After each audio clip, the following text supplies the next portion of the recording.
Thank you. I'm not going to give any lengthy presentation because I had the chance to say most of what I wanted to say in the morning, but just to say, for me, this was really an opportunity first to educate myself on the issues in Malaysia that touch on different aspects of racial and ethnic discrimination and xenophobia, and I've had a wonderful opportunity from yesterday to hear from a diversity of people working around these issues, and very, very remarkable, very animated discussions which have been very, very helpful. It was also an opportunity for me, quite unofficially, to express my solidarity with the many of you who are working around these issues from the perspective of the United Nations. So I am very happy for the opportunity. I'm just going to mention a few issues that crossed my mind, and I took notes about them as we were proceeding with the discussion throughout the day. And one of them, which has been very, very interesting and has generated a lot of interest, is the question of special measures. And the question as to the consistency of special measures with human rights principles. And I think one of the issues emerging is that we need to think about, to rethink social contracts. That social contracts are not static, they are not frozen in time, and they may require regular reviews, time and again, to see whether they are still valid or to see what has changed and what needs to be renewed or needs to be strengthened so as to bring them in conformity with the need to address the conditions of the most vulnerable. I think that has come out quite clearly in the discussions the whole of today. And also the other issue is the multidimensional nature of different forms of discrimination. And Shanti has reminded us on many occasions, and I'm grateful to her, that we need, for instance, to be very specifically aware of the gender dimensions, that very easily we can lose these dimensions in the discussion. And that's a major, major invisibility in many of the discussions about discrimination. And again, also, Jana, this afternoon, I showed the multidimensional nature of the different forms of discrimination. So these multiple forms of discrimination need to be brought into the discussions and the dialogue about racial and ethnic discrimination. And that calls, therefore, for continuous monitoring. And then possibly we need to be careful about what we call identity neutral policies, because often, and in most cases, they are not neutral.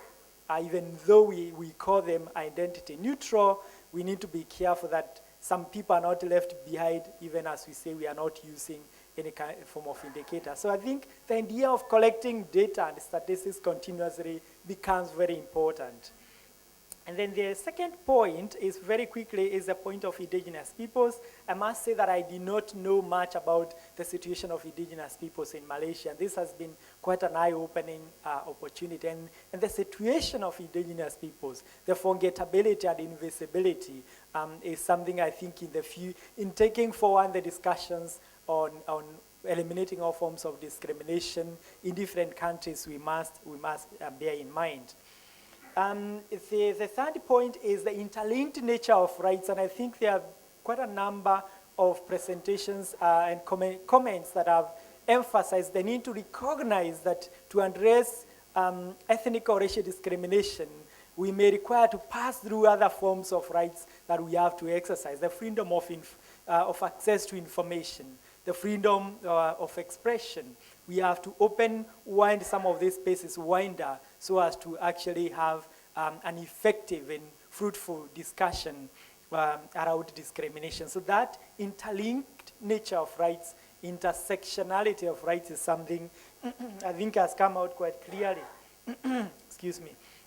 And fourth is need to recognize the problem of discrimination in different spheres. We need to look at the extent to which private actors and the private spaces themselves are places of discrimination. 2 weeks ago, I was in a very interesting meeting in Kenya with business leaders from all over the region, Chevron, Total, all the major companies. And a part of the discussion was that the non-discrimination clause in the new Kenyan Constitution now binds both even private businesses, that they have now an obligation to comply with non-discrimination. So as we take the discussions forward on eliminating all forms of discrimination, we need to remember that old feminist statement that the private is also public, and it manifests often the same forms of discrimination as a private sphere. And a fifth is the issue of the ratification of international treaties and the anxieties that are there with regard to how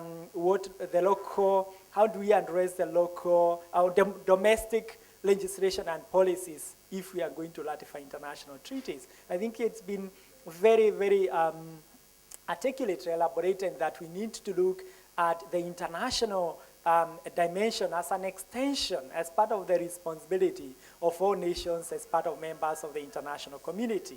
And therefore, there is no contradiction between ratification of international human rights treaties and the sovereignty of the nations themselves, that indeed, ratification is actually an exercise of sovereignty itself. And sixth, this is my second last point, is identifying opportunities for advancing the agenda of non-discrimination in different spheres, not just working at national levels, I think, but the example of the leadership, political leaders who have earned here is that it's also possible to advance the agenda of non-discrimination by working with governments at different levels, including a local level. So it's looking at opportunities for advancing the agenda of non-discrimination, whether it's through the universal periodic review or whether it's through the avenues of different levels of government. And finally, is a question that has been raised by quite a number of, the point that has been raised by a number of commentators, a number of speakers this afternoon, the responsibility of political leadership to denounce incitement to discrimination, to denounce proxies who might be inciting racial or ethnic discrimination, but also the responsibility to ensure that their own political parties reflect multi-ethnic, multi-racial diversity. I think that's part of the responsibility that a number of you have raised with regard to the responsibilities of political leaders, and it's in convergence with many of the recommendations that I've made as special rapporteur to different states on the need of responsibility of political leaders. So thank you very much. Those are just reflections not organized in any order of priority, but it's some of the important points that I think have come from the discussion. So thank you very much.